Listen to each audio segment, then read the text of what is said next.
পারবে অসুখ ভালো হয়ে গেলে। আর আরেকটা অসুস্থ লোক যে পরে কাজা করতে পারবে না, অতিশয় বৃদ্ধ হয়ে গেছে এবং অসুস্থ, এর জন্য ফিদিয়া। আর যে অসুস্থ লোক কাজা করতে পারবে, এই অসুস্থ লোকের জন্য ফিদিয়া প্রযোজ্য হবে না।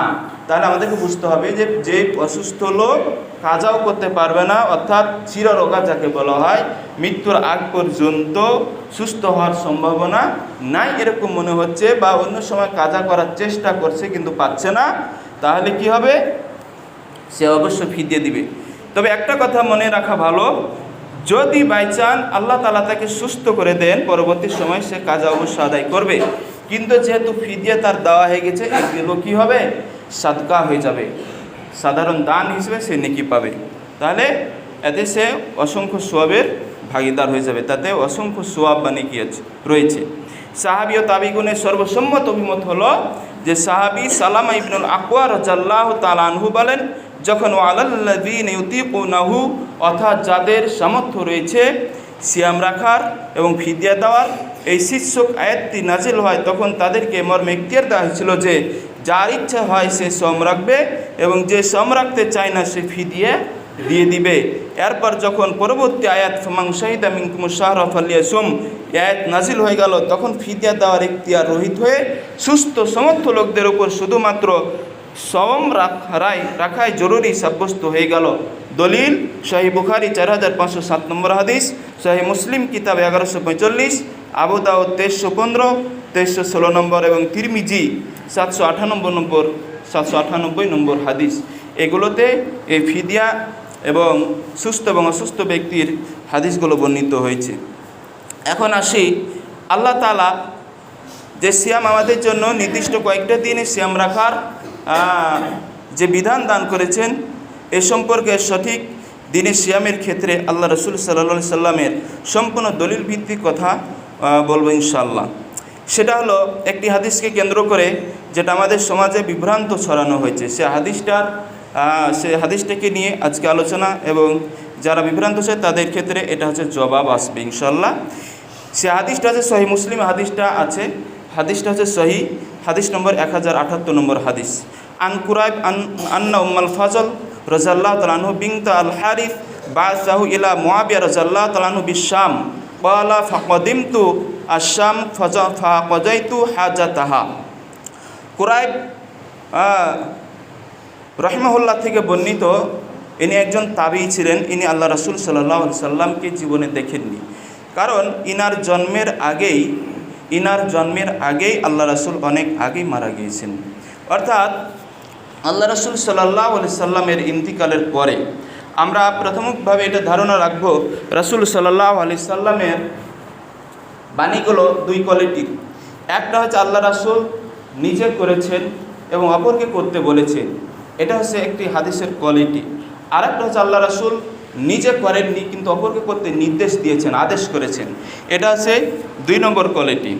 তার রাসূলের আমল আর তারপরে ফেলি আমল, কাজ, বা যেটা হলো কওলি আমল, কথা, এই কথার মাধ্যমে অর্থাৎ যেগুলো অন্যের উপর সাব্যস্ত করা হয়, নির্দেশ দেওয়া হয়, এই 2 কথার মধ্যে যদি সামঞ্জস্য হয় তাহলে ওই হাদিস হচ্ছে আমলযোগ্য। আর যদি ওই কথা সামঞ্জস্য না হয়, 2টি হাদিসের মধ্যে একটা হচ্ছে কওলি হাদিস, ফেলি হাদিস, তাহলে ফেলি এবং কওলি হাদিস যদি সামঞ্জস্যপূর্ণ না হয়, পরস্পর বিরোধী হয়, ফেলি হাদিসের বিপরীত কওলি হাদিস হয়, কওলি হাদিসের বিপরীত ফেলি হাদিস হয়, এক্ষেত্রে অগ্রাধিকার পাবে ফেলি হাদিস, অর্থাৎ আমলগত হাদিস, আল্লাহ রাসূল যেটা আমল করেছেন সেটা অগ্রাধিকার পাবে। আর যেটা বাণীগত হাদিস সেটা এক্ষেত্রে আমলযোগ্য হবে না। তো আল্লাহ রাসূল সাল্লাল্লাহু আলাইহি সাল্লামের ইন্তিকালের পরে খলিফা ছিলেন আবু বকর রাদিয়াল্লাহু তাআলা আনহু। আবু বকর রাদিয়াল্লাহু তাআলা আনহু খলিফা থাকাকালীন ইন্তিকাল করলেন। তারপরে খলিফা হলেন ওমর রাদিয়াল্লাহু তাআলা আনহু। ওমর রাদিয়াল্লাহু তাআলা আনহুর খলিফা থাকাকালীন তাকে শহীদ করে দেওয়া হলো। তিনি শাহাদাত বরণ করার পরে খলিফা হলেন আলী রাদিয়াল্লাহু তাআলা আনহু। আলী রাদিয়াল্লাহু তাআলা আনহু কিছুদিন খিলাফতের দায়িত্ব পালন করার পরে তিনাকেও শাহাদাত বরণ করতে হলো, অর্থাৎ কতিপয় শিয়ারা তাকে হত্যা করেছিল। এই আলী রাদিয়াল্লাহু তাআলা আনহুর খিলাফতের দায়িত্ব শেষ হওয়ার পরে, যদিও শিয়ারা আলী রাদিয়াল্লাহু ভক্ত, কিন্তু শিয়াদের বিভিন্ন গ্রুপ ছিল, যাদের এক গ্রুপ তাকে হত্যা করেছিল, আর এক গ্রুপ তার অনুসারী। এই আলী রাদিয়াল্লাহু তাআলা আনহুর খেলাফত শেষ হওয়ার পরে, তিনার ইন্তিকালের পরে এসেছেন আমিরে মুয়াবিয়া রাদিয়াল্লাহু তাআলা আনহু। তাহলে দেখেন, আল্লাহ রাসূল সাল্লাল্লাহু আলাইহি সাল্লামের ইন্তিকালের অনেক বছর পরে আমিরে মুয়াবিয়া রাদিয়াল্লাহু তাআলা আনহু এর জামানা। সেই জামানার একজন তাবেঈ ছিলেন, নাম হচ্ছে কুরাইব রাহিমাহুল্লাহ। এই কুরাইব রাহিমাহুল্লাহ থেকে বর্ণিত আছে, একদা উম্মুল ফাজল বিনতে হারিস রাদিয়াল্লাহু তাআলা আনহু বলছেন, বাসাহু, তাকে তিনি বলছেন যে বাসাতহু, অর্থাৎ আমাকে পাঠানো হলো, ইলা মুয়াবিয়ার কাছে, বিশাম, শাম দেশে। শাম হলো সিরিয়া, বর্তমান সিরিয়া, যেখানে বাশার আল আসাদের পতন ঘটেছে, স্বৈর শাসক।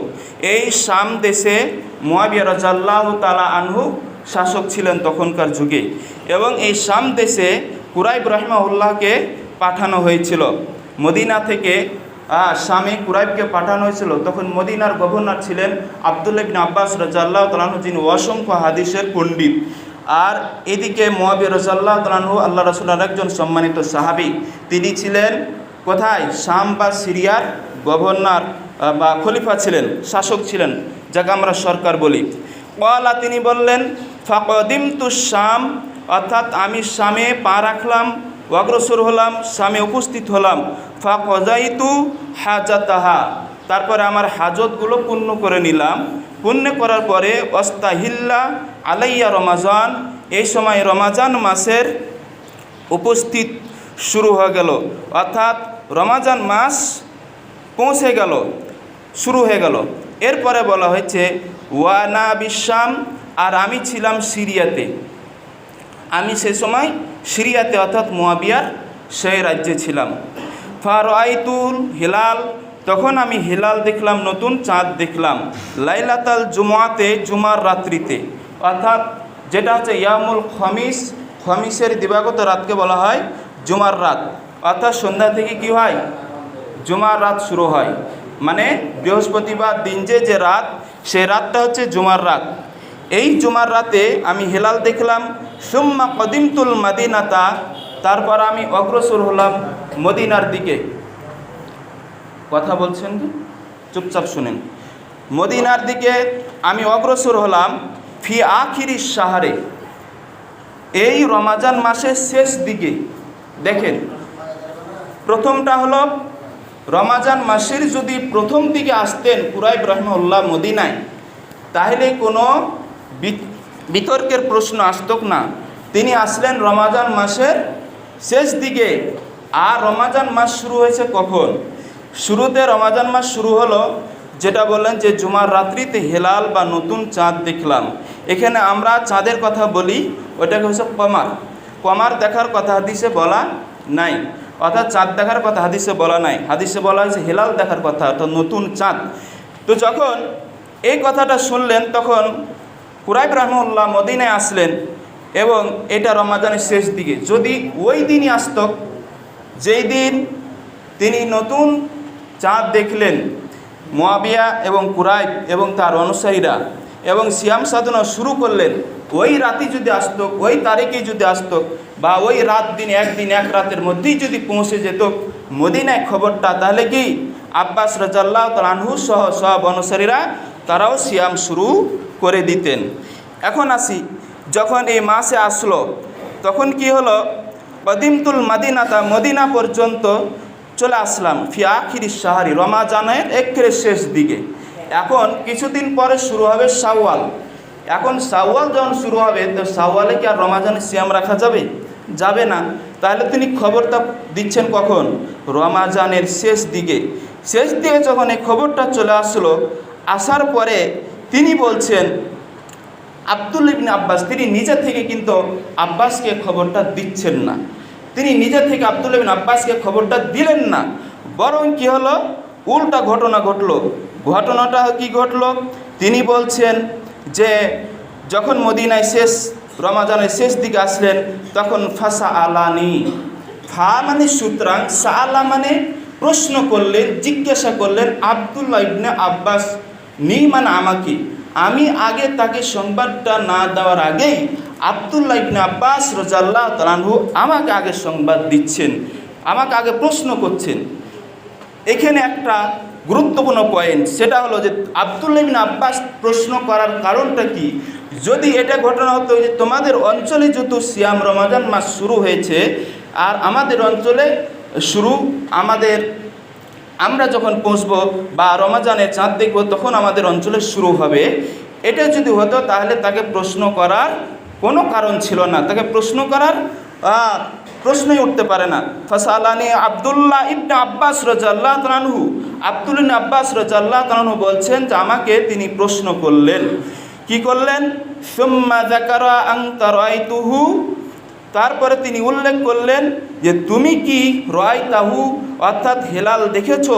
ফাকুলতু, তখন আমি কুরাইব বললাম নাম, হ্যাঁ আমি হেলাল দেখেছি, নতুন চাঁদ দেখেছি। ওয়ারাআহুন নাস, শুধু আমি দেখিনি, অনেক লোকই দেখেছে নতুন চাঁদ। ওয়া সামু, এবং তারা সিয়ামও রেখেছে। ওয়া সামা মুয়াবিয়া, শুধু তারা সিয়াম রাখেনি, মুয়াবিয়া রাদিয়াল্লাহু তাআলা আনহু আমির মুয়াবিয়াও সিয়াম রেখেছেন। ফাকালা, তখন তিনি বললেন লাকিন্না, আব্দুল্লাহ ইবনে আব্বাস তখন বলছেন লাকিন্না, কিন্তু রাআইনাহু, মানে খবরটা অনেক দেরি হয়ে গেল, যদি প্রথমে আমরা খবরটা পেতাম, মানে তিনি একটু আফসোস করে বলছেন যে প্রথমে খবরটা পেলে কি কাজটা হয়েই যেত, কিন্তু খবরটা অনেক দেরি হয়ে গেছে। লাকিন্না অর্থাৎ প্রায় 1 মাসের ঘাটতি, প্রায় 27-28 দিন হয়ে যাওয়ার পরে খবর পাচ্ছেন আব্দুল্লাহ ইবনে আব্বাস। রাআইনাহু লাইলাতাস সাবতি, তিনি বললেন যে আমরা তো লাইলাতুস সাবতে অর্থাৎ দ্বিতীয় রাতে এই হেলাল চাঁদ দেখেছি। ফালা নাসালা, তাই আর কি করার, আমরা কি করব, নাসুমু সিয়াম রাখবো, হাত্তা নুকমিলা সালাসিনা, 30 দিন পূর্ণ করে, আমরা 30 দিন পূর্ণ করে সিয়াম